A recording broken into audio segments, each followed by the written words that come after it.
નોરતા ધામના સંત પરમ પૂજ્ય દોલતરામજી બાપુને મુંબઈ ખાતે global book of England award 2024થી સન્માનિત કરાયા હતા.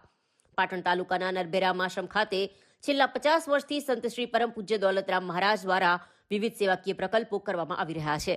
ત્યારે વ્યસન મુક્તિ, કુરિવાજો, સમાજમાં સામાજિક એકતા જળવાઈ રહે અને દરિદ્ર નારાયણની નિસ્વાર્થ સેવાની સાથે સાથે સનાતન સંસ્કૃતિને ઉજાગર કરવાનો ભગીરથ કાર્ય કરતા પાટણ સમીપ આવેલ નોરતા ધામના સંત શિરોમણી પરમ પૂજ્ય દોલતરામજી બાપુ અને પરમ પૂજ્ય વિશ્વ ભારતીજી સહિત તેમના અનુયાયીઓ દ્વારા કોરોના કાળમાં કરાયેલી વિવિધ સેવા પ્રવૃત્તિની નોંધ લઈને અગાઉ વર્લ્ડ બુક ઓફ એવોર્ડથી તેઓને સન્માનિત કરવામાં આવ્યા હતા. ત્યારે તાજેતરમાં પરમ પૂજ્ય સંત શિરોમણી શ્રી દોલતરામજી બાપુને મુંબઈ ખાતે જોગેશ્વરી વેસ્ટમાં આવેલ નવનીત ગુજરાતી સમાજ ભવન ખાતે તારક મહેતા કા ઉલ્ટા ચશ્માના ડાયરેક્ટર આશિત મોદી અને સિરિયલના મુખ્ય કલાકાર જેઠાલાલ સહિતના મહાનુભાવોની વિશેષ ઉપસ્થિતિમાં global book of England award 2024થી સન્માનિત કરવામાં આવ્યા હતા. મુંબઈ ખાતે પૂજ્ય સંત શ્રી દોલતરામજી બાપુને આ એવોર્ડનો સ્વીકાર કરતા જણાવ્યું કે આ એવોર્ડ પોતાના અનુયાયીઓ સહિત ભક્તગણને આભારી છે.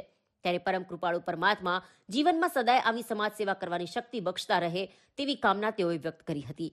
નોરતાના સંત શિરોમણી પરમ પૂજ્ય દોલતરામજી બાપુને આ એવોર્ડ આપવામાં vice president of world book of લંડનના અને પાલનપુર સ્થિત રહેતા નીતિનભાઈ ઠાકોરનો સિંહ ફાળો હોવાનું સંત શ્રી પરમ પૂજ્ય દોલતરામ બાપુએ જણાવ્યું હતું.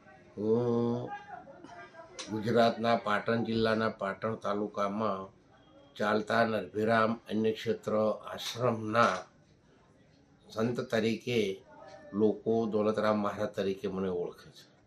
મેં છેલ્લા 50 વર્ષથી સમાજમાં પડેલા કુરિવાજો, અંધશ્રદ્ધાઓ, નારી શિક્ષણની જાગૃતિ, વ્યસન મુક્તિ, સામાજિક એકતા અને ભારતીય સંસ્કૃતિ જાગૃત રહે તેવા તમામે તમામ લોકના કલ્યાણ માટેના અભિગમો, સરકારશ્રીના પણ આપેલા અભિગમો સાથે રહી અને મેં છેલ્લા 50 વર્ષથી આ સેવા કરી છે.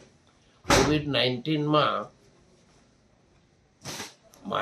અમારી સેવાની પસંદગી કરી અને WHO સંસ્થા દ્વારા પણ મને સમાજ સેવાનો એવોર્ડ આપીને મને સન્માનિત કરેલો છે. તાજેતરમાં ગ્લોબલ બુક ઓફ એક્સલન્સ ઇંગ્લેન્ડની સંસ્થા દ્વારા મુંબઈ ખાતે આ મારી તમામ સેવાઓનો અભ્યાસ કરી બોલાવી અને મને સન્માન કરી અને એ સંસ્થા દ્વારા પણ મને સમાજના સેવાના અર્થમાં મને એવોર્ડ આપવામાં આવીને મને પ્રમાણપત્રથી સન્માનિત કરવામાં આવેલો છે. હું સૌ દેશવાસીઓની, ભારતીય સંસ્કૃતિની અને આપણા સૌની સુખાકારીનું સાધન બની શકીએ એવા સૌના દેશવાસીઓના આશીર્વાદથી મારા સમગ્ર સેવક પરિવાર તરફથી, આશ્રમ પરિવાર તરફથી સૌએ જે મને આ કંઈ સેવા સહકાર આપ્યો છે એ બધાના ફાળે આ બધો જજ જાય છે અને એમને હું અભિનંદન પાઠવું છું.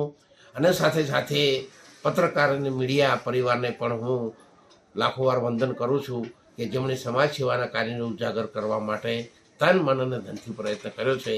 એ બદલ સૌને વંદન. ભારત માતા કી જય.